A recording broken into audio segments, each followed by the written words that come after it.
مكة يا مكة يا حرما أشجانا نلت عزا بسم الله الرحمن الرحيم.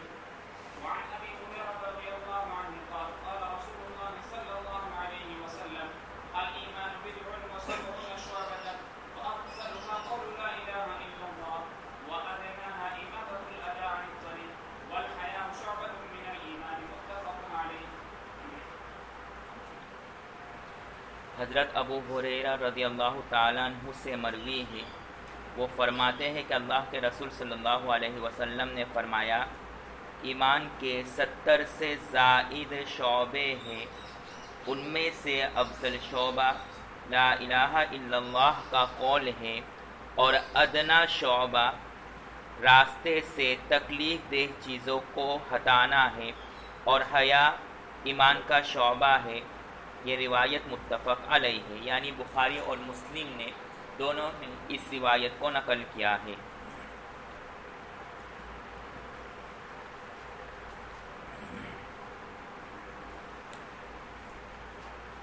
حضرت ابو ہریرہ رضی اللہ تعالیٰ عنہ راوی ہے۔ راوی کے مختصر حالات: ابو ہریرہ ان کی کنیت ہے،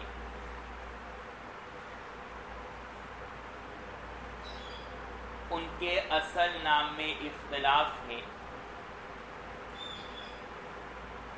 حافظ ابن حجر الاسقلانی رحمۃ اللہ علیہ نے ان کے نام کے متعلق 28 اقوال نقل کیے۔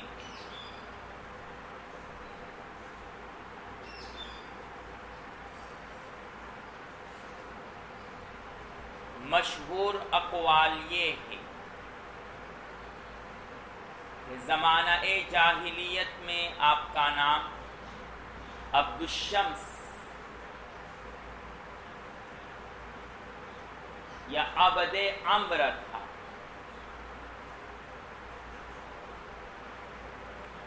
اور قبول اسلام کے بعد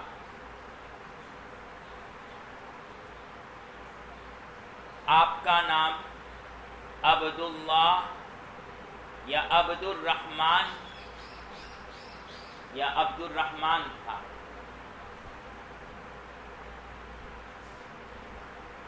مشہور روایت یہ ہے کہ عبد الرحمن نام تھا، اور آپ کے والد کا نام صخر ہے۔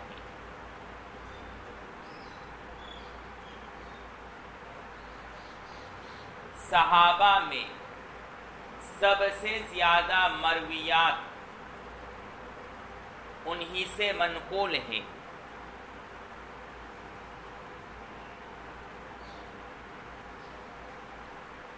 آپ کی مرویات 5374 ہیں۔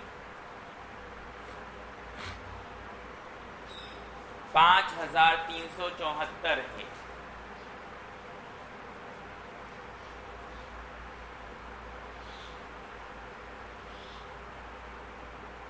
ان سے سوال کیا گیا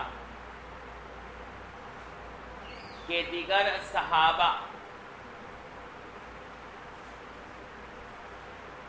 صحابہ نے آپ کی طویل صحبت حاصل کی،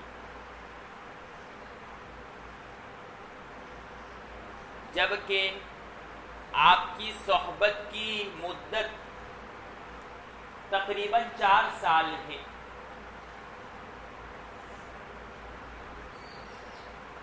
تو آپ سے اس قدر کثیر مرویات کیسے منقول ہیں؟ تو آپ نے جواب دیا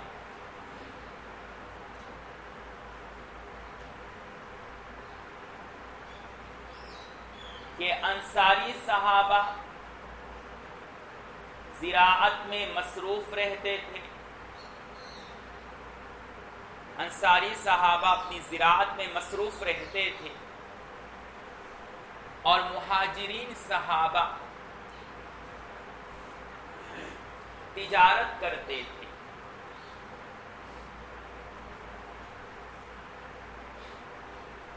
یہاں تک کہ حضرت ابوبکر رضی اللہ تعالی عنہ نے ایک دن اپنی تجارت کے لیے متعین کر رکھا تھا اور اس دن کسی اور صحابی کو تجارت کے لیے بیچتے تھے.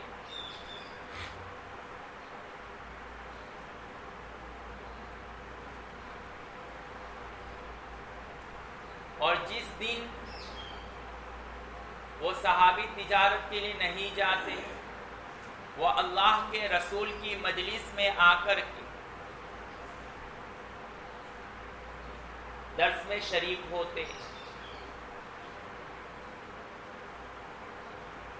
ماحصل اور خلاصہ یہ کہ ان دونوں حضرات میں سے ایک تجارت کرتا اور دوسرا نبی کی مجلس میں شریک ہوتا باری باری.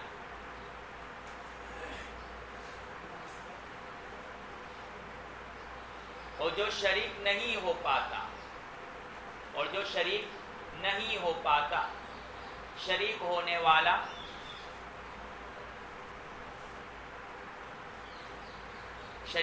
والا درس میں بیان کردہ احادیث کو بتلاتا.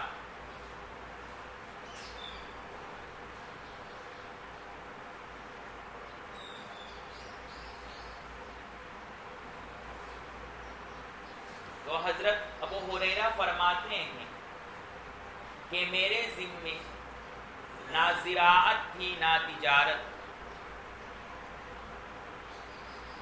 تو حضرت ابو ہریرہ رضی اللہ تعالیٰ عنہ فرماتے ہیں کہ نہ میرے ذمے زراعت تھی اور نہ ہی تجارت، جس کی وجہ سے میں ہمیشہ اللہ کے رسول کی خدمت میں، اللہ کے رسول صلی اللہ علیہ وسلم کی خدمت میں اور درس میں شریک رہتا.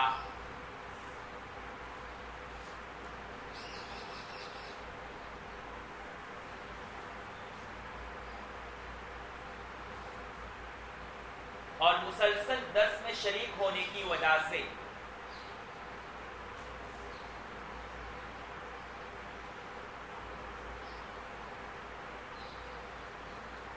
فاقے کی وجہ سے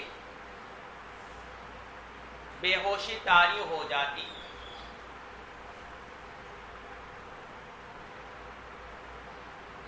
جس کی وجہ سے دیگر حضرات کو یہ وہم ہوتا کہ مرغی کا دورہ پڑا ہے. دیگر حضرات کو وہم ہوتا کہ مرغی کا دورہ پڑا ہے.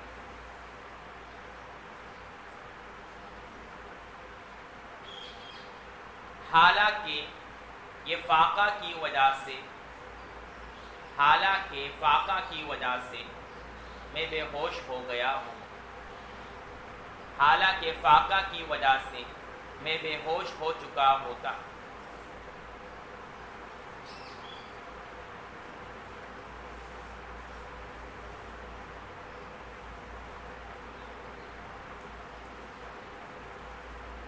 پھر آگے کہتے ہیں، فرماتے ہیں کہ میں نے نبی سے علوم احادیث کے 2 پیالے حاصل کیے.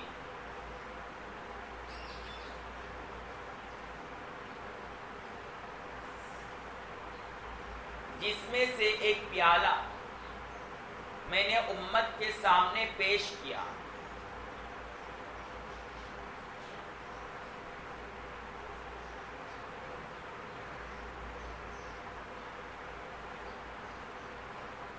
اور دوسرا پیالہ اپنے پاس رکھا.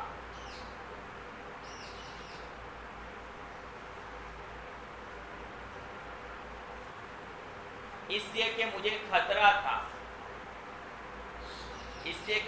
خطرہ تھا کہ اگر اس دوسرے پیالے کو بھی پیش کر دوں تو کہیں میری گردن کاٹ نہ دی جاوے.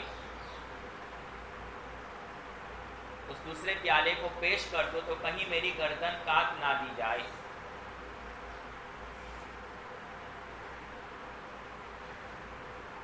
پہلے پیالے سے مراد علوم احادیث ہے اور دوسرے پیالے سے مراد آپ صلی اللہ علیہ وسلم نے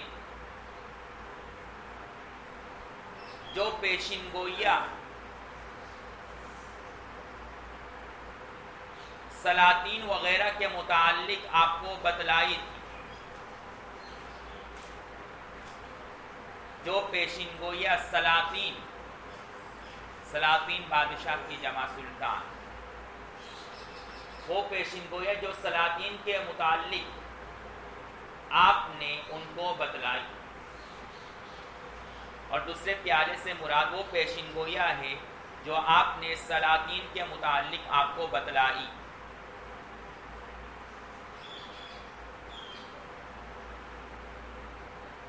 معلوم ہوا کہ حضرت ابو ہریرہ رضی اللہ تعالیٰ عنہ کو 5000 سے بھی زائد روایات محفوظ تھی، لیکن خطرے فتنے کی وجہ سے انہوں نے صرف اہم ترین علوم احادیث کو امت کے سامنے پیش کیا، اور جن مرویات کو نقل کرنے سے خطرہ تھا ان کو انہوں نے نقل نہیں کیا، بلکہ اپنے سینے میں ان مرویات کو لے کر کے مدفون ہو گئے.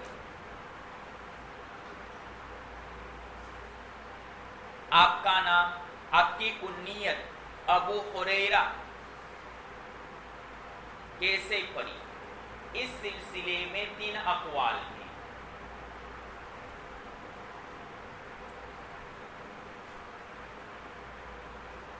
پہلا قول یہ ہے کہ حضرت ابو ہریرہ رضی اللہ تعالی عنہ بلی کو پالتے تھے، ایک بلی کو پالتے تھے اور رات کو درخت پر چھوڑ دیتے. تو جب لوگوں نے آپ کو دیکھا تو کہا ابو ہریرہ، جب لوگوں نے آپ کو دیکھا تو انہوں نے کہا ابو ہریرہ.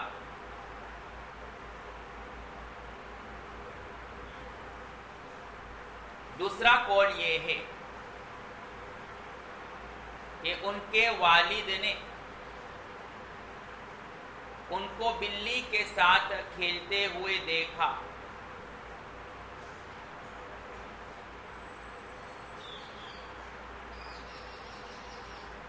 تو انہوں نے ابو ہریرہ کہا.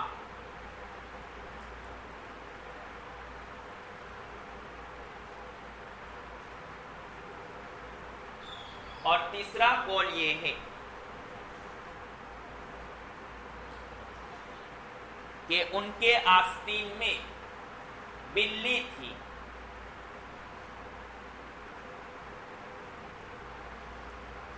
تو آپ صلی اللہ علیہ وسلم نے سوال کیا ما ہذہ،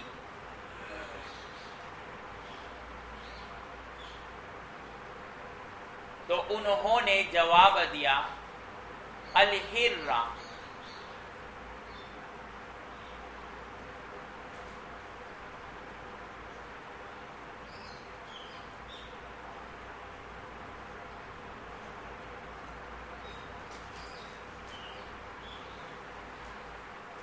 تو آپ نے فرمایا یا ابا ہریرہ،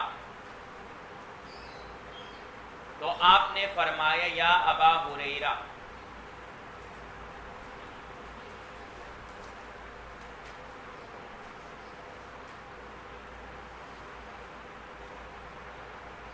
ان تینوں روایات میں کوئی تعارض نہیں ہے. ان تینوں روایات میں کوئی تعارض نہیں ہے، اس لیے کہ آپ صلی اللہ علیہ وسلم نے اس قدیم کنیت کو برقرار اور ثابت رکھتے ہوئے ابو ہریرہ کہا، جس کی وجہ سے یہ کنیت لوگوں میں بھی مشہور ہو گئی۔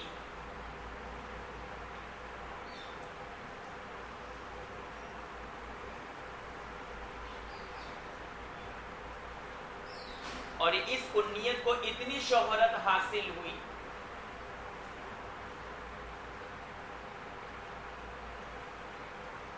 کہ ان کے اصلی نام بھی لوگ بھول گئے۔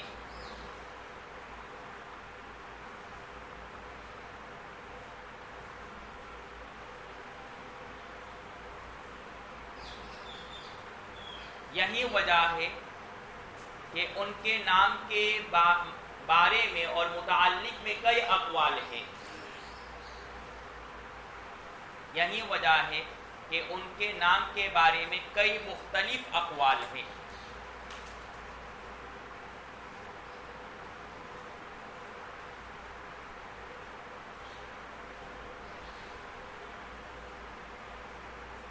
اب کے معنی والد اور ہریرہ یہ ہرتن کی تصغیر بمعنی بلی۔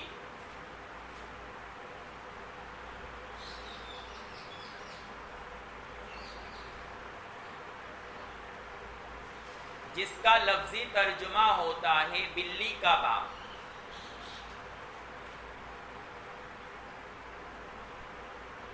لیکن یہاں پر اب نسبت کے لیے ہے اور صاحب کے معنی میں ہے، لیکن یہاں پر اب نسبت کے لیے ہے بمعنی صاحب، ای صاحبو ہرہ بلی والے، ای صاحبو ہرہ بلی والے۔ تو ابو ہریرہ کا معنی اور ترجمہ ہوگا بلی والے، نہ کہ بلی کے باپ۔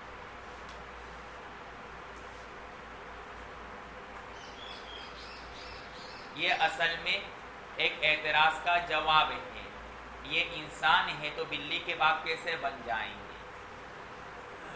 ٹھیک ہے جی، جیسے حضرت علی رضی اللہ تعالی عنہ کسی وجہ سے ناراض ہو کر کے مٹی پر سو گئے، اللہ کے رسول صلی اللہ علیہ وسلم ان کو تلاش کرتے ہوئے ان کے پاس پہنچ گئے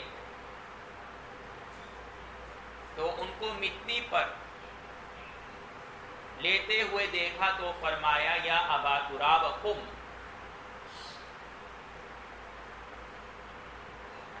اس کا ہرگز یہ معنی اور مطلب نہیں ہے کہ وہ مٹی کے باپ ہے، بلکہ یہاں پر اب ذو اور صاحب کے معنی میں، ابا تراب ای صاحب تراب، مٹی والے۔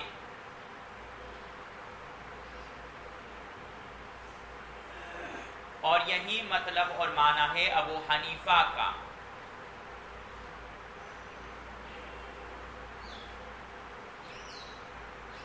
دین حنیف والے، دین حنیف والے، نہ کہ حنیفہ کا باپ، جیسا کہ بریلیوں سے یہ مشہور اور معروف اور منقول ہے کہ حنیفہ بیٹی نے کسی مسئلے کا جواب دیا، اس وجہ سے ان کو ابو حنیفہ کہا گیا، اور یہ زنانہ مسلک ہے، یعنی یہ زنانہ مسلک ہے، اس لیے کہ زنانہ اور عورتیں مسئلے کا جواب دیتی ہیں، نعوذ باللہ۔ اور ابو حنیفہ کا مطلب اور مراد حنیفہ کے باپ یہ لینا صحیح نہیں ہے، اس لیے کہ آپ نے وقایہ میں امام صاحب کے حالات میں پڑھا ہے کہ ان کا صرف ایک بیٹا اور صاحبزادے تھے جن کا نام حماد تھا، بس اور اولاد ان کی کوئی نہیں. جب ان کی ایک ہی نرینہ اولاد ہے اور ایک ہی صاحبزادے ہیں حماد، تو پھر حنیفہ کہاں سے آئی اللہ ہی بہتر جانے. حنیفہ نامی لڑکی کہاں سے آئی اللہ ہی بہتر جانے، وہ بریلوی حضرات سے پوچھنا پڑے. ٹھیک ہے، کہ حنیفہ بیٹی کون تھی اور کہاں سے ٹپک کر کے آئی. جی خیر، تو ہر جگہ اب کا معنی باپ نہیں ہوتا ہے، بلکہ بسا اوقات اس کا معنی ہوتا ہے صاحب.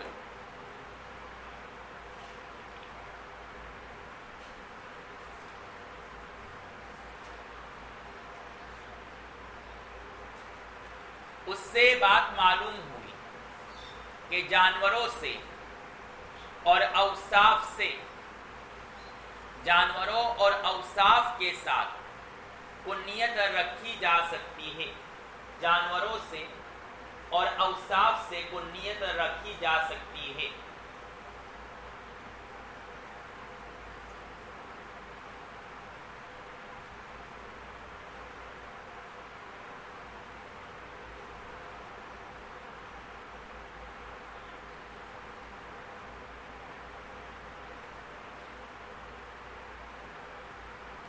بعض اسرائیلی روایت میں ہے کہ جب نوح علیہ السلام نے تمام جانوروں کو کشتی میں سوار کیا جوڑے جوڑے کی شکل میں،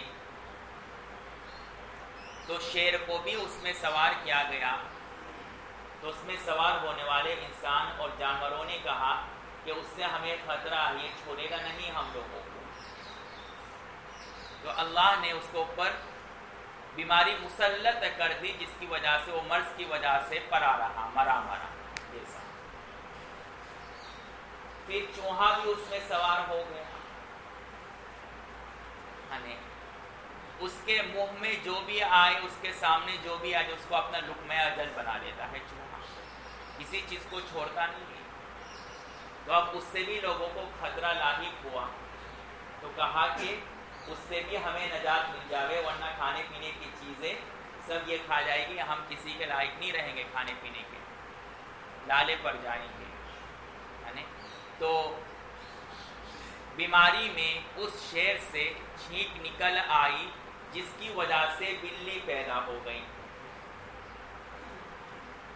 اور اس بلی نے چوہوں کو ڈرا دھمکا کر کے رکھا کہ خبردار باہر نکلے تو تم میرے لقمہ اجل بن جاؤں گے. جی یہ ہررتن کی پوری کہانی آپ کے سامنے آ گئی. تو معلوم ہوا کہ اس کے اندر وصف شیر ہے. ٹھیک ہے، اس لیے کہ وہ شیر سے ہی نکلی ہے بلی. جی آپ جنت البقیع میں مدفون ہوئے اور آپ کی وفات سن ہجری 59 میں ہوئی. آپ کی وفات سن ہجری 59 میں ہوئی اور جنت البقیع میں مدفون ہوئے.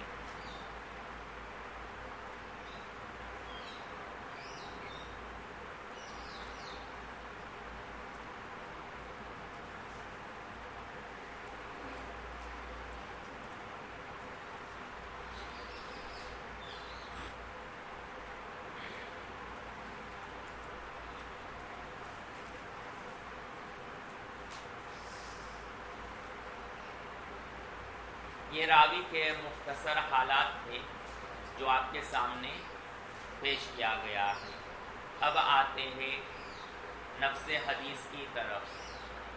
بنی الاسلام علی 50 کی جو روایت تھی، اس میں اسلام کے لیے ایک تشبیہ اور مثال پیش کی گئی تھی، اور وہ ہے خیمہ. تو وہاں تفہیم کے لیے، اسلام کی تعریف کو سمجھنے کے لیے مثال خیمے کی دی گئی، اور یہاں پر ایمان کی تعریف اور تفہیم ایمان کے لیے اللہ کے رسول صلی اللہ علیہ وسلم نے درخت کی مثال دی.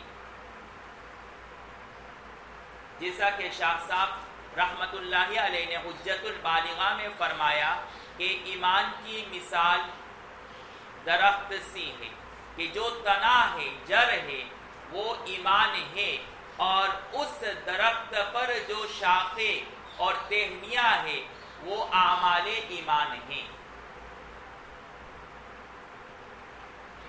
تو تصدیق قلبی جو تنا ہے اس کے ساتھ ساتھ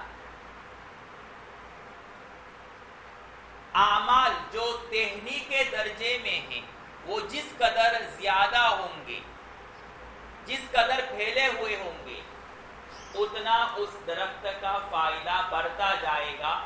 اللہ کے رسول صلی اللہ علیہ وسلم نے بتلا دیا کہ جس طریقے سے ایمان کے ساتھ ساتھ تم مزید اعمال کرتے جاؤ گے تو ایمان کا نور اور مزید بڑھتا جائے گا۔ جس طریقے سے ایک درخت کی کئی ٹہنیاں ہو اور وہ ٹہنیاں پھلدار بھی ہو، پھولدار بھی ہو، تو اس کا سایہ اور افادہ بڑھتا جائے گا۔ تو جس کے جتنے اعمال ہوں گے اس کا ایمان اتنا ہی بڑھ جائے گا، اس ایمان سے وہ خود بھی فائدہ اٹھائے گا، دوسرے کو بھی فائدہ پہنچائے گا۔ اور اگر اس نے ان ٹہنیوں کو کم کر دیا یا کسی ٹہنی کو کاٹ دیا عمل کو ترک کر کے، تو وہ درخت بے رونق ہو جائے گا، اس کی رونق اور خوبصورتی ختم ہو جائے گی۔ اسی طریقے سے اگر ایمان کے ساتھ ساتھ مسلمان اور مومن نے اعمال کو ترک کر دیا یا اعمال میں کچھ حصے کو نہیں بجا لایا تو اب ایمان کی جو رونق ہے، جو خوبصورتی ہے، اس میں کمی آ جائے گی۔ اور اگر اس نے درخت کے سارے ٹہنیاں، سارے شاخوں کو کاٹ دیا تو اب وہ درخت باقی رہے گا، یعنی ایمان تو رہے گا لیکن اس کا افادہ ختم ہو جائے گا، نہ ہونے کے برابر ہوگا۔ اور اگر وہ تنا ہی ختم ہو جاوے، اس درخت کو جڑ سے ہی ختم کر دیا جائے تو اب ایمان ہی نہیں رہے گا، وہ کفر کے دائرے میں داخل ہو جائے گا، جس کی وجہ سے وہ خلود فی النار اور ہمیشہ جہنم کا مستحق بن جائے گا۔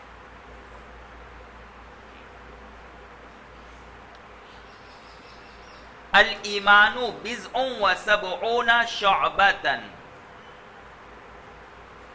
بضع بکسر الباء وبفتح الباء، دونوں طریقے سے پڑھا گیا ہے۔ اور بضع سے مراد کیا ہے؟ اس سلسلے میں کئی اقوال ہیں، جس میں سے مشہور قول یہ ہے کہ 3 سے لے کر کے 9 تک کے عدد کو بضع کہتے ہیں۔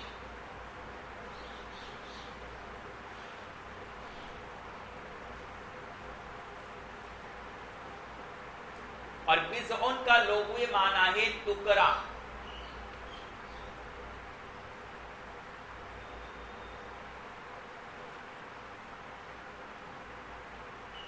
اور شعبتن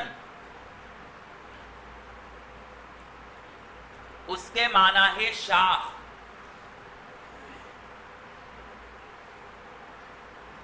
اور یہاں پر مراد اوصاف حمیدہ ہے، اخلاق حمیدہ اور اعمال ہے۔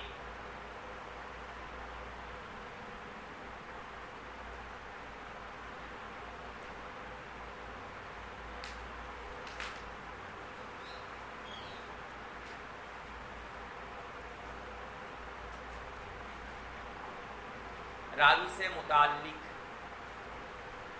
نحوی بات آپ سے پوچھنا چاہتا ہوں کہ یہ منصرف ہے یا غیر منصرف؟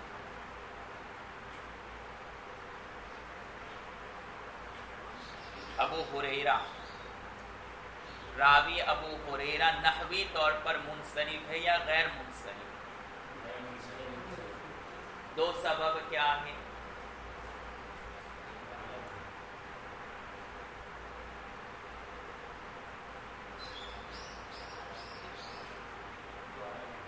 اور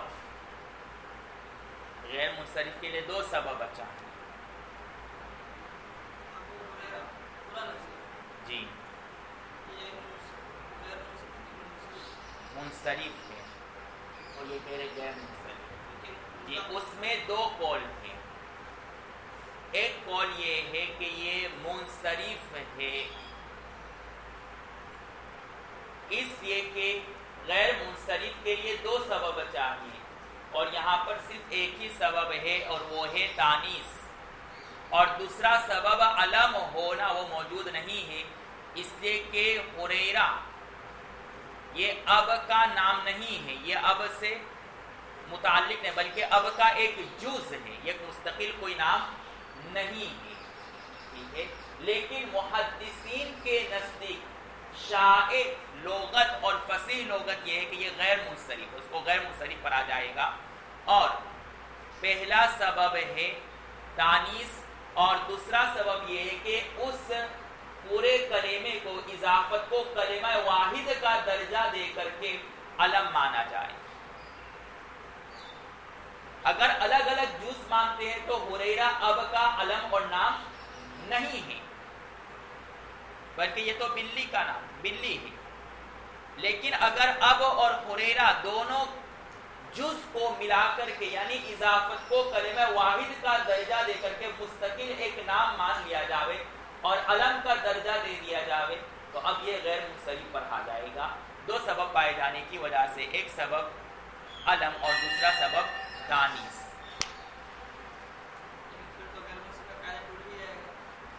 جی بس نہیں, کچھ چیزیں ایسی ہوتی ہے کہ ماننا پڑتا ہے. عمر غیر منصرف نہیں ہے لیکن چونکہ غیر منصرف پڑھتے ہیں تو عدل کے سبب کو مان لیا گیا اور زبردستی آپ سے منوا گئے کہ عمر عامر سے بنا, حالانکہ وہ عامر سے بنا ہے ہی نہیں. ٹھیک ہے, تو اب جب محدثین نے اس کو غیر منصرف پڑھا ہی ہے تو ایک سبب تو نظر آیا تھا, دوسرا سبب نہیں آیا تو مجبوراً اس کو کلمہ واحد کا درجہ دے کر کے علم بنا لیا گیا. ٹھیک ہے, تو کچھ چیزیں ایسی ہوتی ہے کہ منوائی جاتی ہے. ٹھیک ہے, ضربہ میں ہوا ضمیر ہے, آپ نے آج تک دیکھی ہے ہوا ضمیر, قیامت تک آپ کو نظر نہیں آئے گی لیکن منوایا گیا کہ آپ کو ماننا پڑے گا کہ اس میں چھپی ہوئی ضمیر ہے. اور دیکھیے حضرت ابو ہریرہ رضی اللہ تعالیٰ عنہ سے مروی ہے کہ اللہ کے رسول صلی اللہ علیہ وسلم نے فرمایا کہ ایمان کے 70 سے زائد شعبے ہیں.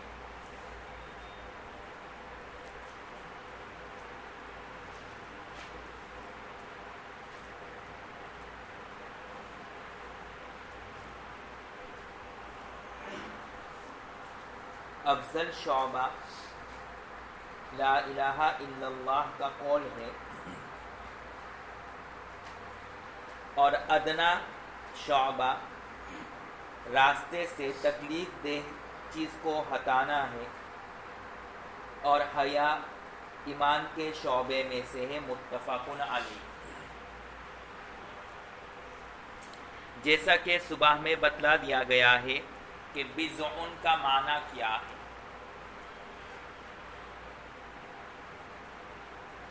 روایت میں الایمان بضع و سبعون شعبۃ ہے. یہ روایت میں اختلاف ہے, یعنی روایت میں جو عدد کا ذکر ہے تو ذکر عدد میں مختلف اقوال اور مختلف روایات ہیں. چنانچہ امام ترمذی, نسائی, ابو داؤد نے بضع و سبعون کی روایت کو نقل کیا ہے, جبکہ امام بخاری رحمت اللہ علیہ نے بضع و ستون والی روایت کو نقل کیا ہے. امام نووی, ایاز مالکی اور امام حلیمی نے پہلی روایت کو ترجیح دی ہے اور کہا کہ پہلی روایت راجح ہے اس لیے کہ یہ زیادہ ثقہ ہے.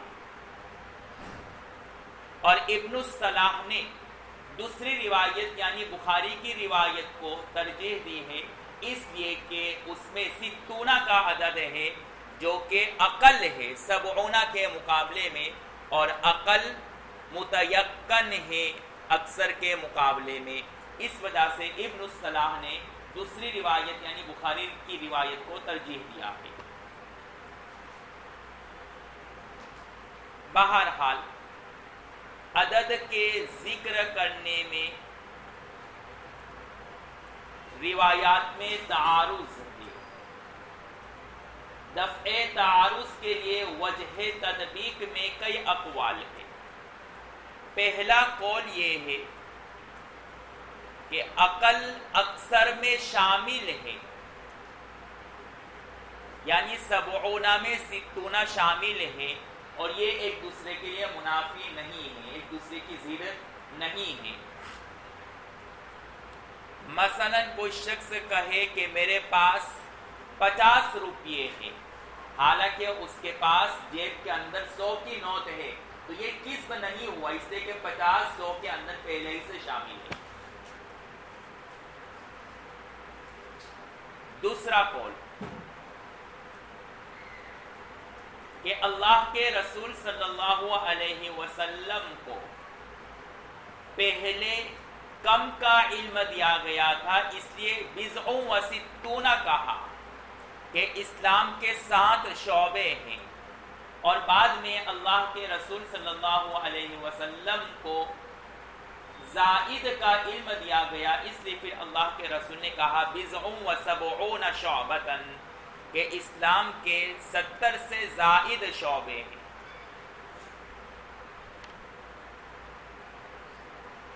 اور تیسرا قول یہ بیان کیا گیا ہے کہ بعض اعمال ایک دوسرے کے مشابہ ہوتے ہیں.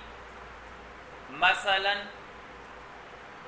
اللہ کے راستے میں مال خرچ کرنا، اس میں زکوٰۃ، صدقۃ الفطر، صدقہ نافلہ، یہ ایک دوسرے کے مشابہ ہیں.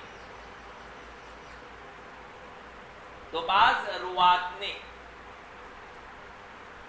ان کو مستقل ذکر کر دیا، اور بعض نے اس کو ایک ہی شعبہ اور ایک ہی شمار کیا، جس کی وجہ سے گنتی میں اور عدد میں کمی بیشی ہو گئی. اور چوتھا قول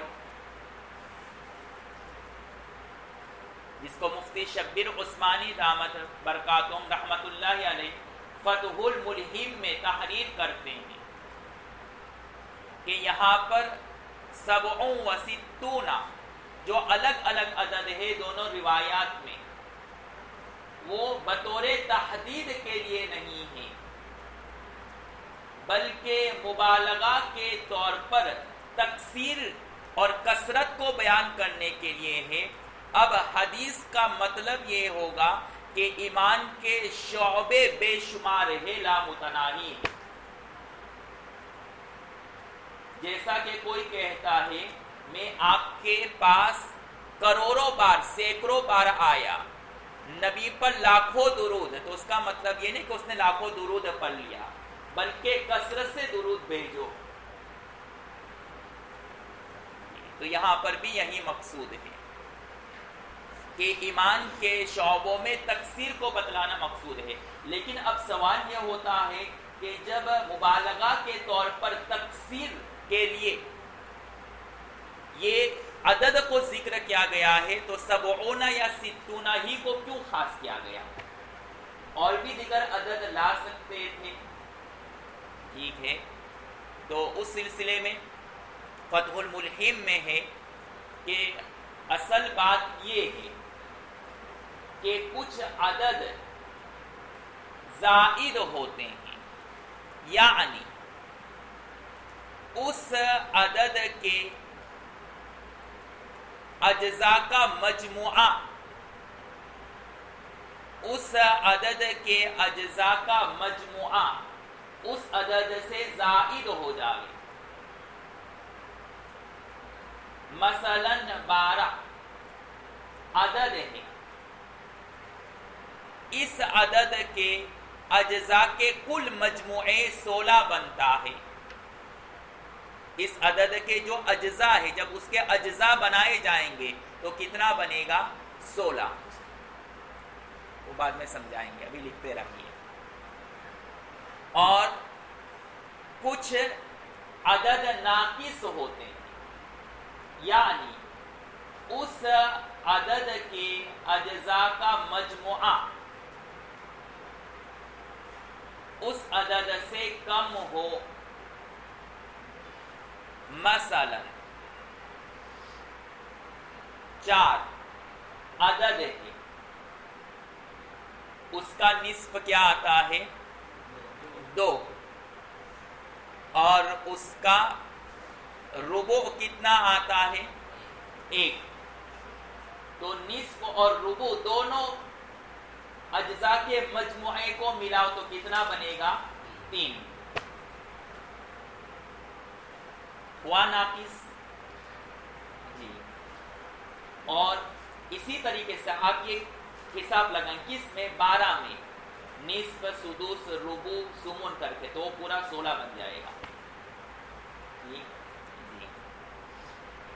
اور کچھ عدد تام ہوتے ہیں، جیسا کہ 6، اس کا نصف 3،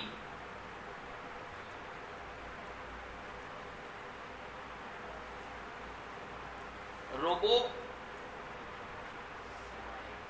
2 اور سدس 1. ٹھیک ہے.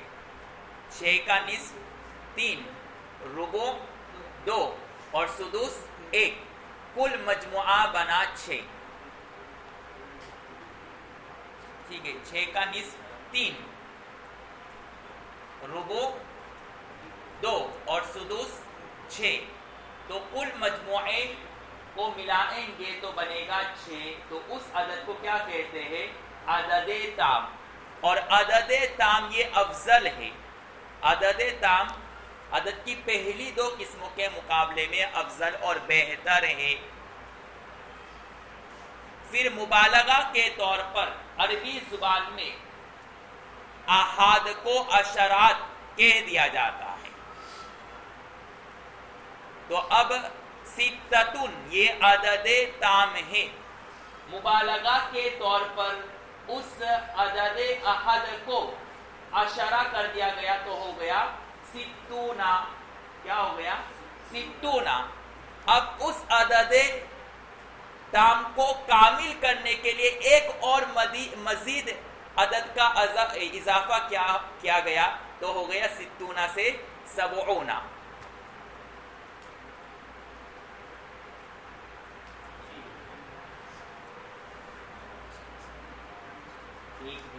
ہاں.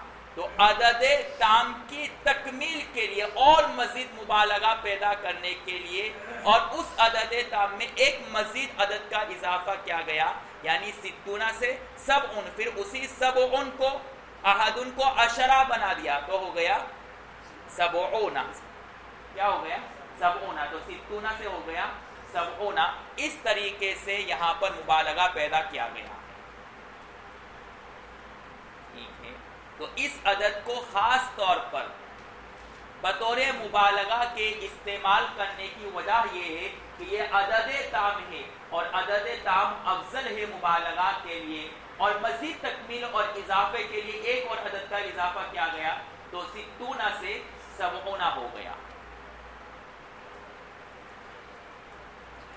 سمجھ میں آ گیا تو ٹھیک ہے، ورنہ کوئی حرج نہیں ہے. بس اتنی بات کا سمجھ لینا کافی ہے کہ یہاں پر 70 اور 60 کی جو روایت ہے ان میں آپس میں کوئی تعارض نہیں ہے، اس لیے کہ وہاں عدد بتلانا مقصود نہیں ہے، تحدید بتلانا مقصود نہیں ہے، بلکہ مبالغہ کے طور پر تکثیر بتلانا مقصود ہے کہ ایمان کے بے شمار شعبے ہیں. یعنی کتنے بے شمار شعبے ہیں. اس سلسلے میں شیخ عبداللہ حلیمی نے ایک مستقل کتاب فوائد المنہاج کے نام سے لکھی ہے، جس میں ایمان کے تمام شعبوں کو لکھا ہے تفصیلی طور پر. اسی طرح سید مرتضی زبیدی نے عقد الجمان کر کے ایک کتاب لکھی جس میں ایمان کے تمام شعبوں کو تفصیلاً بیان کیا ہے. اسی طرح علامہ بدر الدین عینی عمدۃ القاری شرح بخاری میں بھی اس کو تفصیلاً بیان کیا. اس کی کچھ جھلک آپ وہاں دیکھ سکتے ہیں. اور امام بیہقی رحمۃ اللہ علیہ نے شعب الایمان کے نام پر کتاب تصنیف فرمائی جو 17 جلدوں پر مشتمل ہے. کتنا؟ 17 جلدوں پر مشتمل ہے اور ہر جلد ہزاروں صفحات پر مشتمل ہے. ٹھیک جی. اور حضرت تھانوی رحمۃ اللہ علیہ نے بھی ایک تصنیف کی ہے فروع الایمان کے نام سے. ان تمام تصنیفات کا آپ فارغ وقت میں کرتے رہیں. ٹھیک ہے. جب اپنے گھروں میں جائے تو اس طرح کی کتابوں کا مطالعہ کرتے رہنا چاہیے تاکہ آپ کے علم میں اضافہ ہو. اور کبھی آپ کو مشکات پڑھانے کا موقع ملے تو آپ کو یہ باتیں یاد آ جائے کہ ہاں ہم نے یہ پڑھا ہے پورا کتابوں میں. جی خیر. تو یہ ایمان کے 70 سے زائد شعبے ہیں اور اگر آپ اس کی کچھ جھلک دیکھنا چاہتے ہیں تو مظاہر حق میں صفحہ نمبر 168 سے 180 تک یعنی 180 تک اس کو بیان کیا. تقریباً 20-30 صفحہ میں ان تمام شعبوں کو اجمالاً بیان کیا ہے. وہ بھی کیا ہے؟ اجمالاً. 20-30 صفحہ میں صرف ان تمام شعبوں کو اجمالاً بیان کیا ہے. اگر اس کو تفصیلاً بیان کیا جاوے تو سالانہ آ جائے گا. جی.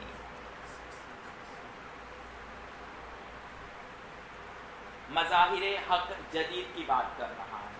جدید نسخہ ہے. قدیم نسخے میں آپ کو یہ بات نہیں ملے گی.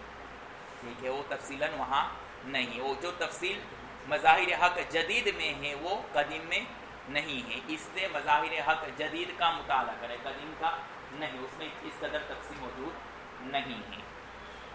حضرت تھانوی کے فروع الایمان بھی مطالعہ کر سکتے ہیں. عمدۃ القاری اپنے کتب خانے میں موجود ہے, اس کا بھی مطالعہ کر سکتے ہیں. جی. تو ایمان کے 70 سے زائد شعبے ہیں. افضل شعبہ اور افضل درجہ لا الہ الا اللہ کا قول ہے. فَأَفْضَلُهَا قَوْلُ لَا إِلَهَ إِلَّا اللَّهِ کہا, فَأَفْضَلُهَا لَا إِلَهَ إِلَّا اللَّهِ نہیں کہا. قول کا اضافہ کیا. مطلب یہ ہے کہ یہاں پر شعبہ ایمان میں نفس ایمان کو بتلانا مقصود نہیں ہے. نفس ایمان کو بتلانا مقصود نہیں ہے بلکہ اس ایمان کے جو مقتضیات ہے یعنی اعمال ہے اس کو بیان کرنا مقصود ہے. کہ ایمان کے جو شعبے با اعتبار اعمال کے ہیں وہ بے شمار ہے.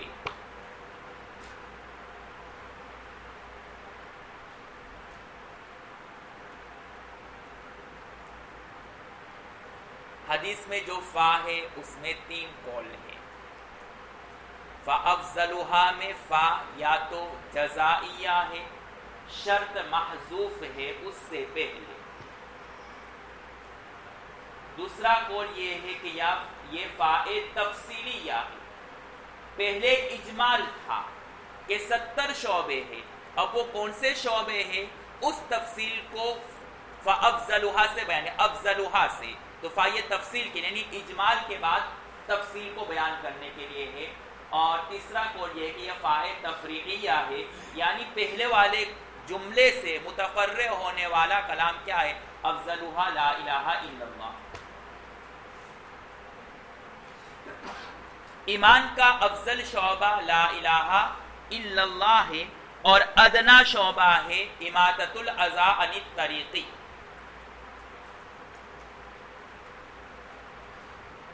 اذا سے مراد یہاں پر تکلیف دہ چیز اور اماطۃ کے معنی ہٹانا. اماطۃ الاذی عن الطریق. ادناہا ادنا یہ کس سے ماخوذ ہے اس میں بھی 2 قول ہے. ادنا یہ دنو سے ماخوذ ہے جس کے معنی قریب, اسہل اور آسان ہونا. اب حدیث کا ترجمہ ہوگا کہ ایمان میں سب سے آسان شعبہ, ایمان کا سب سے آسان ترین اور سہل ترین شعبہ ہے تکلیف دہ چیزوں کو راستے سے ہٹانا، یہ حدیث کا ترجمہ ہوگا۔ یا یہ دناعتن سے ماخوذ ہے جس کے معنی کمتر حقیر ہونا۔ اب حدیث کا ترجمہ ہوگا کہ ایمان کا سب سے ادنا اور کمتر درجہ یہ ہے، ایمان کا آخری درجہ یہ ہے کہ انسان سڑک سے، راستے سے تکلیف دہ چیز کو ہٹائے۔ اگر وہ سڑک سے تکلیف دہ چیز کو نہیں ہٹا رہا ہے تو اس کو ایمان کا ادنا درجہ بھی حاصل نہیں ہے۔ ٹھیک ہے، دوسری روایت یعنی یہ دناعتن سے ماخوذ یہ تفصیل اور تشریح زیادہ واضح ہے اور حدیث کے اگلے والے جملے کے زیادہ مطابق ہے، اس لیے عام شارحین نے اور اکثر شراح نے اس دوسرے مطلب کو لیا ہے اور وہیں ترجمہ کیا گیا ہے کتب تفسیر کی کتابوں میں، کتب حدیث کی شروحات میں، جہاں بھی جو شروحات ہیں وہاں آپ کو یہی ترجمہ عام طور پر ملے گا۔ دوسرا ترجمہ بھی ہے، پہلا ترجمہ بھی ہے، لیکن دوسرا ترجمہ عام طور پر شارحین نے اختیار کیا ہے اور ہم نے بھی وہی ترجمہ کیا ہے کہ ایمان کا ادنا درجہ یہ ہے کہ سڑک سے، راستے سے تکلیف دہ چیزوں کو ہٹا لیا جائے۔ اب سوال یہ ہے کہ جب ایمان کے 70 سے زائد شعبے ہیں تو صرف 2 ہی شعبوں کو خاص طور پر کیوں ذکر کر دیا؟ ایک شعبہ تو لا الہ الا اللہ اور دوسرا شعبہ اماطۃ الاذی عن الطریق، تو اس سلسلے میں بھی کئی اقوال ہیں۔ ایک قول یہ ہے کہ لا الہ الا اللہ سے حق اللہ کی طرف اشارہ کیا گیا، کہ ایمان کا ایک شعبہ حق اللہ ہے، اور اماطۃ الاذی عن الطریق سے حق العباد کے شعبے کی طرف اشارہ کر دیا گیا، اور یہ بتلا دیا گیا کہ تکمیل ایمان حق اللہ اور حق العباد دونوں پر عمل کرنے سے ہوگا۔ ایمان کی تکمیل تب ہی ہوگی جبکہ انسان اللہ اور بندے دونوں کے حقوق ادا کرے۔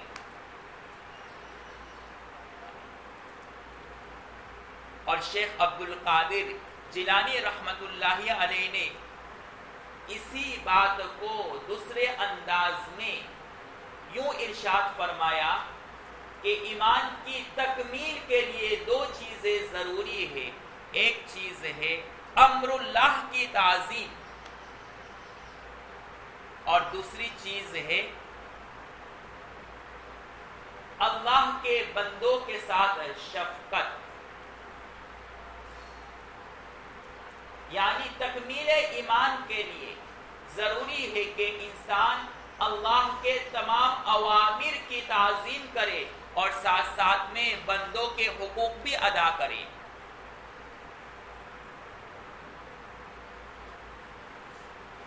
ایمان کے تمام شعبوں کو بیان کرنے کے لیے اس سے جامع الفاظ ہو ہی نہیں سکتے۔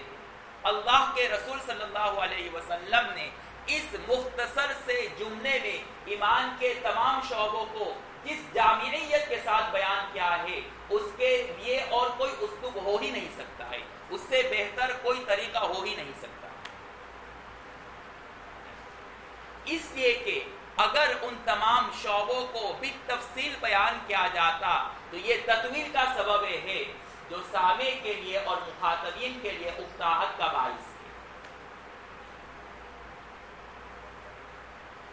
بات سمجھ میں آ گئی؟ اور بھی کئی جوابات دیے گئے ہیں لیکن اسی پر اکتفا کیا جا رہا ہے، اور بھی کئی اقوال ہیں، بہت کچھ لکھا ہے، ٹھیک ہے، لیکن یہ تفسیر دیگر اقوال میں سب سے جامع ترین تفسیر ہے، اس لیے وہیں آپ کے سامنے نقل کر دی کہ حدیث میں ایمان کے شعبوں کو 2 چیزوں پر منحصر کر دیا، افضلھا سے لا کر کے اشارہ کر دیا حق اللہ، اور اماطۃ الاذی کا ذکر کر کے حق العبد کی طرف اشارہ کر دیا، یعنی مخلوق کے ساتھ شفقت کرنا، ٹھیک ہے۔ مخلوق کے ساتھ کس قدر شفقت ہو، اس کے نظائر احادیث میں بھرے پڑے ہیں، اور ہمارے اسلاف کی زندگی میں اس طرح کے واقعات بے شمار دیکھنے کو ملتے ہیں۔ ایک مرتبہ مفتی شفیع صاحب اپنے استاد محترم کے ساتھ چل رہے تھے تو ایک جگہ پر ان کے استاذ نے اپنی چپل نکال دی، تو مفتی شفیع صاحب رحمۃ اللہ علیہ نے سوال کیا کہ آپ اس مقام پر پہنچ کر کے اپنی چپل کیوں نکال دیتے ہیں؟ تو حضرت نے جواب دیا کہ اصل بات یہ ہے کہ یہاں پر سے کچھ آگے جا کر کے ایک طائفہ اور بازارو عورت کا گھر ہے، وہ برہی ہو چکی، اب اس کے پاس کوئی گاہک نہیں آتا ہے۔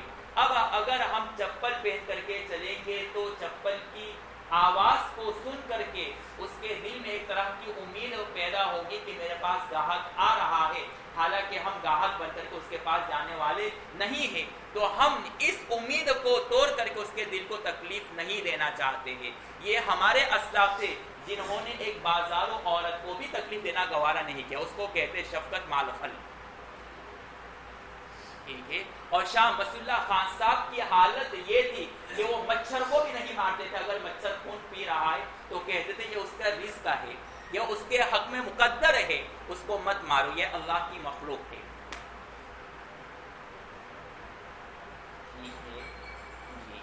اور جب غلامان رسول کا مخلوق کے ساتھ شفقت کا یہ حال ہے تو آقا مدنی صلی اللہ علیہ وسلم کی شفقت کا کیا حال ہوگا؟ انسان اس کی کلپنا ہی نہیں کر سکتا ہے۔ بس اس کے لیے اتنا ہی کہہ دینا کافی ہے کہ تمام جانوروں کو معلوم تھا کہ اگر ہمیں کہیں انصاف مل سکتا ہے تو ذات اقدس محمد صلی اللہ علیہ وسلم ہی ہے۔ تبھی جانور شکایت کر اللہ کے رسول کے پاس جایا کرتے تھے، اور اس کے بے شمار واقعات آپ سنتے آئے ہیں اور پڑھتے آئے ہیں اور دیکھا بھی ہوگا اور سنا بھی ہوگا، ٹھیک ہے۔ تو یہ ہے پورا خلاصہ ایمان کا، کہ اللہ اور اس کے بندے دونوں کے حقوق کو ادا کرے، تب جا کر کے آپ کا ایمان کامل ہوگا۔ پھر آخر میں کہا وَالْحَيَاءُ شُعْبَةٌ مِّنَ الْإِيمَانِ، حیا ایمان کا شعبہ ہے۔ سوال یہ ہے کہ جب مذکورہ دو شعبوں کو ذکر کر کے تمام شعبوں کو شامل کر لیا گیا، تمام اعمال کو شامل کر لیا گیا ہے، تو پھر حیا کو مستقل طور پر ذکر کرنے کی ضرورت کیا ہے؟ حیا یہ اللہ کا حکم ہے، اللہ کی طرف سے حکم ہے کہ انسان کو حیا کرنی چاہیے، شرم و حیا کرنی چاہیے، تو یہ امر اللہ میں شامل ہے، پھر بھی اس کو حدیث میں مستقل طور پر ذکر کیا گیا۔ اس سلسلے میں بھی کئی اقوال ہیں۔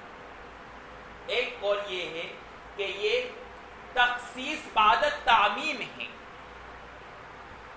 یعنی کسی چیز کو عام ذکر کرنے کے بعد اس کی تخصیص کر دی جائے اہتمام شان کے لیے اور اس کے محتم بشان ہونے کی وجہ سے۔ اسی وجہ سے الحیاء کے بعد شعبتن پر جو تنوین ہے وہ تنوین تعظیم ہے۔ اب مطلب یہ ہوگا کہ حیا یہ ایمان کے اہم ترین شعبوں میں سے ایک شعبہ ہے، ایمان کے عظیم ترین شعبوں میں سے ایک شعبہ ہے۔ اور دوسری وجہ یہ ہے کہ حیا تمام اعمال کو حاوی اور محیط ہے، یہ تمام دیگر اعمال کے لیے معین اور مددگار ہے۔ اگر حیا ہے، یعنی اللہ کی ذات سے آپ کو حیا ہے، تو انسان تمام اعمال کو آسانی سے کر لے گا، اور اگر بندہ اللہ سے شرماتا نہیں ہے، اس کے دل میں شرم و حیا نہیں ہے، تو اب دیگر اعمال اور عبادت کو ترک کرنا اس کے لیے کوئی مشکل کام نہیں ہے۔ تو چونکہ حیا تمام اعمال کو حاوی ہے، محیط ہے، اس لیے اس کو خاص طور پر ذکر کر دیا گیا۔ بالفاظ دیگر حیا ایمان کا ایسا شعبہ ہے جو تمام دیگر اعمال کے لیے محرک ہے۔ اسی وجہ سے آپ نے ریاض الصالحین میں یا اربعین میں امام نووی کی روایت پڑھ لی ہوگی، اذا فات الحیا فافعل ما شئت، کہ جب حیا ختم ہو جاوے تو تو جو چاہے کر، اس لیے کہ وہ مادہ جو محرک ہے اللہ کی اطاعت، اور بندوں کی اطاعت کے لیے وہ مادہ ہی ختم کر دیا آپ نے، تو اب ان اعمال کو بجا لانا آپ کے لیے مشکل ہو جائے گا، اور ایک وہ وقت آئے گا کہ آپ کفر کے دہانے پر پہنچ جائیں گے۔ اس لیے ہر چیز میں شرم و حیا رکھنا چاہیے، لیکن شرم و حیا کی بھی کئی قسمیں ہیں، اور کن قسموں میں شرم و حیا کرنا ہے، کب فرض ہے، کب واجب ہے، کب مسنون ہے، اس کے لیے مستقل تفصیل حضرت تھانوی رحمۃ اللہ علیہ نے اپنی مشہور کتاب نزہۃ المجالس میں لکھا ہے، وہاں اس کا ضرور مطالعہ کر لیا جائے۔ اس تفصیل کو جاننا نہایت ہی ضروری ہے، اس لیے کہ ہم ہر جگہ شرم و حیا کرتے ہیں، حالانکہ ہر جگہ شرم و حیا ممدونی ہوتا ہے، ٹھیک ہے۔ پھر حیا کی دو قسمیں ہیں، ایک حیا ایمانی ہے اور ایک ہے حیا طبعی۔ حدیث میں جس حیا کا ذکر کیا گیا ہے وہ حیا ایمانی ہے، طبعی نہیں ہے۔ حیا طبعی کس کو کہتے ہیں؟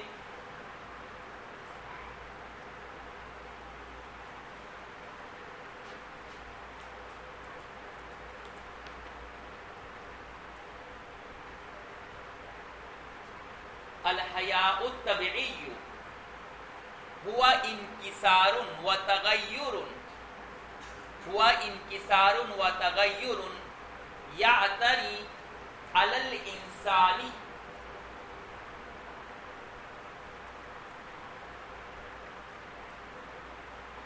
من خوف ما يعاب علیہ الناس، ہوا تغیر و انکسار یعتری الانسان من خوف ما يعاب علیہ الناس۔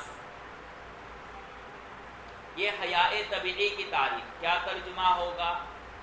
حیاء طبعی وہ طبیعت میں تغیر، طبیعت میں اس تغیر کا نام ہے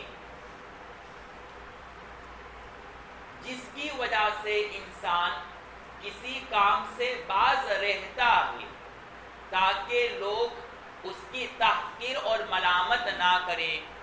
وہ کیفیت ہے جس کی وجہ سے انسان پر طاری ہوتی ہے کہ کہیں لوگ اس کو اس کام کے کرنے کی وجہ سے طعنہ نہ دے، اس کی تحقیر نہ کرے۔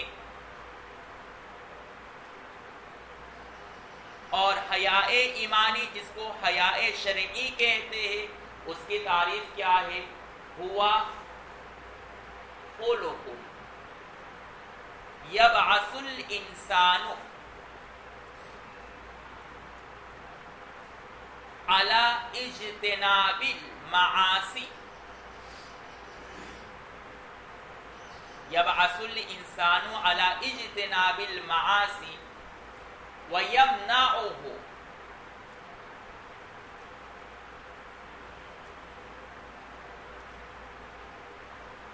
فِي تَقْصِيرٍ ذِي الْحَقِّ فِي تَقْصِيرِ حَقٍّ ذِي حَقٍّ وَيَمْنَعُهُ فِي تَقْصِيرِ حَقٍّ ذِي حَقٍّ۔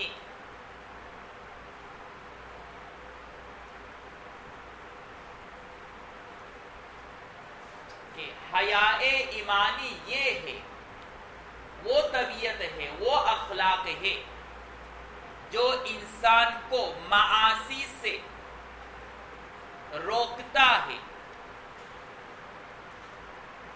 تاکہ صاحب حق کے حق میں کوتاہی نہ ہو۔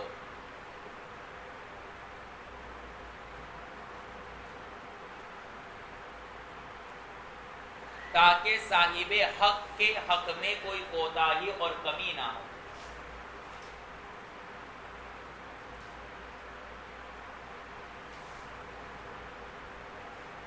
اور شیخ عبد القادر جیلانی رحمۃ اللہ علیہ نے حیاء ایمان کی تعریف یوں کی ہے کہ نعمت الہی کا نظارہ کر کے دل میں جو کیفیت پیدا ہوتی ہے اللہ کی محبت کی، اللہ کے اطاعت کرنے کی، اسی کیفیت کا نام حیاء ایمانی ہے۔ نعمت الہی کے نظارے کرنے کے بعد دل میں جو کیفیت ہوتی ہے اللہ کی محبت، اللہ کے تعظیم اور اللہ کے حکم کے بجا لانے کی، اسی کو حیاء ایمانی کہتے ہیں۔ اسی وجہ سے امام حقانی نے تفسیر حقانی میں لکھا ہے کہ اللہ نے دنیا میں 3 حصے پانی کے اور 1 حصہ زمین کا رکھا، یعنی زمین کا 1/3 حصہ ہے اور باقی حصہ پانی ہی پانی ہے۔ ٹھیک ہے، کیوں اس طرح اللہ نے اس نظام کو بنایا؟ تو فرماتے ہیں کہ اس بات کی طرف اشارہ کرنے کے لیے کہ جس پانی کو تم لامتناہی سمجھتے ہو، غیر محدود سمجھتے ہو، آج تک کوئی مشین تیار نہیں ہوا جو پانی کے اعداد کو اور قطرات کو گن سکے، تو وہ پانی کیا ہوا؟ لامتناہی۔ تو وہ پانی جس کو تم اپنی زندگی سمجھتے ہو وہ لامتناہی ہے، نہ ختم ہونے والی چیز ہے۔ تو اس پانی کے دوسرے پار ایک اور زندگی ہے جس کو آخرت کی زندگی ہے، اس کی بھی تیاری کر لو، وہ بھی لامتناہی زندگی۔ اس نظارے اور خدا کے اس قدرت کو دیکھنے کے بعد آپ کے دل میں خدا کی محبت اور عظمت اور اطاعت الہی کا جو جذبہ پیدا ہوگا، اسی کو حیاء ایمانی کہتے ہیں۔ ٹھیک ہے، اور ہم نے یہ خاص طور پر یہاں پر حیاء ایمانی کی تعریف کیوں کی؟ اس لیے کہ حدیث میں حیاء ایمانی ہی مراد ہے، حیاء ایمانی ہی مراد ہے۔ اور یہ علامہ الکشتی نے جو اعتراض کیا ہے کہ کافر کے اندر بھی حیا ہے تو وہ بھی مومن ہوا، اس لیے کہ کہا الحیاء شعبۃ من الایمان۔ تو کافر کے اندر جو حیا ہے وہ حیاء طبیعی ہے، لوگوں کے طعن و تشنیع کی وجہ سے وہ بعض غلط کاموں سے رک جاتا ہے، اور وہ حیاء طبیعی غیر اختیاری ہے، جبکہ حیاء شرعی اور حیاء ایمانی یہ اختیاری ہے۔ انسان اپنے اختیار سے اللہ کی عظمت اور محبت کی وجہ سے گناہوں سے اور برے کاموں سے روکتا ہے۔ اور یہ ایمان کا ایسا عقیدہ ہے اور حیا ایک ایسا شعبہ ہے کہ جہاں کوئی کیمرہ اور موجود نہ ہو، اور جہاں کوئی روکنے ٹوکنے والا ہاتھ موجود نہ ہو، جہاں کوئی پولیس موجود نہ ہو، پھر بھی وہاں حیا ہے، دل میں اللہ کی عظمت ہے، اس وجہ سے وہ گناہ سے اپنے آپ کو روکتا ہے۔ برہا ہو گیا ہے، اس کو معلوم ہے کہ یہ سارے رفاہی کام جو میں کروں گا اس کا کوئی فائدہ نہیں ہے، لیکن دل میں اللہ کی عظمت ہے، اس وجہ سے وہ کر رہا ہے، اس کا کوئی فائدہ ہونے والا ہے، اس کو معلوم ہے تو مروں گا۔ تو درخت اگانے کی ضرورت کیا ہے؟ اور کافر جب کوئی کام کرتا ہے وہ تو دیکھتا ہے کہ ہماری واہ واہ ہوگی یا نہیں، تو زندگی میں جوانی میں اس کی خوب واہ واہ ہوتی ہے، اس لیے اس حیاء طبیعی کی وجہ سے بہت سارے کام کاج کر لیتا ہے، لیکن جب وہ مرنے کے قریب ہوتا ہے تو دنیا کی محبت اس کے دل میں اور زیادہ آ جاتی ہے، اور وہ سوچتا ہے کہ یہ سارے کام کاج اب کرنے کا فائدہ کیا ہے، اب وہ ان اچھے کاموں کو کرتا نہیں، چھوڑ دیتا ہے۔ اور مومن کا حال کیا ہے کہ اس حیا کی وجہ سے ہر حال میں اچھے کام کو کرتا ہے۔ بس وآخر دعوانا الحمدللہ رب العالمین۔ حیا کی بھی اور بہت ساری قسمیں ہیں، لیکن بہت ساری باتوں کو بالقصد ترک کیا جا رہا ہے اختصار اور جامعیت کے پیش نظر۔